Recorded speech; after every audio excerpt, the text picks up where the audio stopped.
राधे राधे।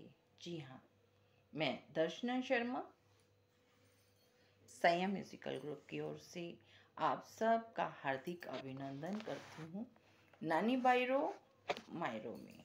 जी हाँ, नानी बायरो मायरो। बहुत ही प्यारे प्रसंग चल रहे हैं इस समय हमारे, इतने खूबसूरत और इतने प्यारे प्रसंग जिसको यदि आप समझें तो बहुत ही दिल को छू लेने वाले प्रसंग। नानी बाई के अंजार नगर में हमारे नरसी जी पहुंच गए हैं। जी हाँ, हमारे नरसी जी आ पहुंची हैं। अब नरसी जी के आने की सूचना नानी बाई को मिलती है। जी हाँ, नानी बाई उनकी बेटी। अब जब नानी बाई को इस बात का पता चलता है कि उसके पिताजी आए हैं, उसकी खुशी का कोई ठिकाना नहीं होता। वो इतनी खुश होती है, इतनी खुश होती है कि मेरे पिताजी वर्षों बाद, जी हाँ, वर्षों बाद मेरे पिताजी मुझसे मिलने आए हैं। और सबसे बड़ी बात, मायरेदार बनकर आए हैं। मनुहार तो करनी पड़ेगी।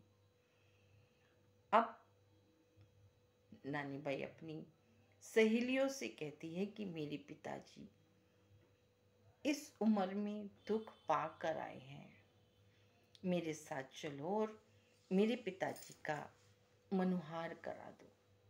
सहेलियां जानती थीं कि पिताजी के पास कुछ नहीं है, खाली पीली हैं। कहती है नानी बाई, क्या देंगे तुम्हारे पिताजी मनुहार करने का, तुम ही जाओ।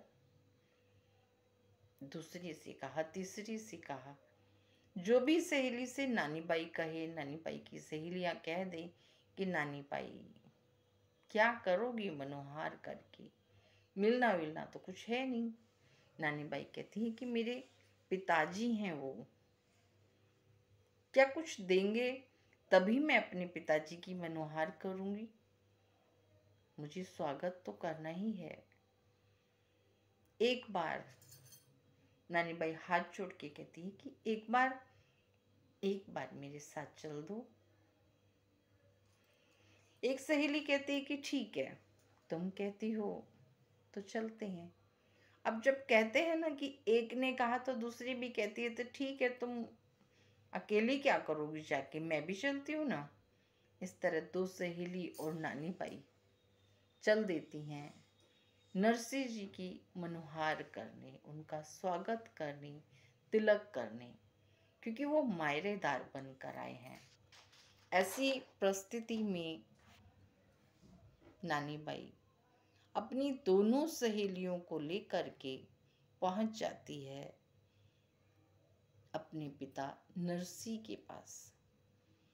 नरसी अंजार नगर के गांव के बाहर श्रीरंग जी ने उन्हें दुकान दी थी। कहा था कि ऐसे मायरेदार को तो इतनी दूर जाके जगह दो कि दूर दूर के लोग देख भी ना पाए। ऐसे में जब नानी बाई जाती है मनोहार करने, तो अपने पिताजी की हालत देख करके, डेरा देख करके उसका अंदर से हृदय रो पड़ता है कि ये डेरा दिया है मेरे पिताजी को। वर्षों पुरानी दुकान, टूटी फूटी जर्जर दुकान, लगता था जैसे अभी गिर जाएगी, ऐसी दुकान उनके ससुर ने दी। ये दे दिया, शुक्र मनाओ। नानी बाई जब देखती है चारों तरफ से, तो ठंड से जो अंदर सूरज स्वामी बैठे थे एक दूसरे से सट के बैठे थे कि ठंड ना लगे। श्रीरंग ने ना नीचे बिछाने के लिए जाजम दिया, ना ओढ़ने के लिए कुदड़ा दिया। सभी इतनी इतनी सर्दी के समय में ऐसे ही बैठे थे। नानी बाई देख कर के रो देती है कि ये स्थिति मेरे पिताजी के साथ आए हुए लोगों की और मेरे पिताजी की। चारों तरफ से ठंडी ठंडी हवा आ रही है। एक गमछा जो यहाँ डाल लेते हैं संत, उसमें वो सब बैठे हैं। नानी बाई कहती है किस तरह ही अपना दिन और रात बिताए हैं। पिताजी को दिखती है तो आंखों में आंसू आ जाते हैं और पिताजी के साथ लिपट के रो देती है नानी बाई।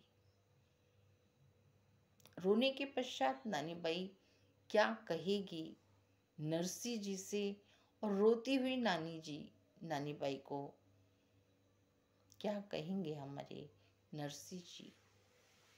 जी हाँ, इसी प्रश्न के साथ हम अगले प्रसंग में मिलते हैं, जहाँ नानी बाई अपने ससुराल वालों के विषय में कहेगी। राधे राधे। मैं दर्शना शर्मा।